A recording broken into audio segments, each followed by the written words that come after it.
পল্লী অঞ্চলের সর্বনিম্ন স্বায়ত্তশাসিত প্রতিষ্ঠান হচ্ছে ইউনিয়ন পরিষদ।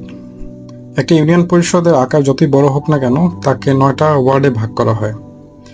যতই বড় আকার বলতে যতগুলো গ্রাম থাকুক না কেন, এটাকে হচ্ছে 9টা ওয়ার্ডে ভাগ করা হয় এবং প্রত্যেকটা ওয়ার্ডে হচ্ছে একটা বা দুইটা করে হচ্ছে গ্রাম পড়তে পারে। এটা নির্ভর করে হচ্ছে গ্রামের আকারের উপর, এটা নির্ধারিত না।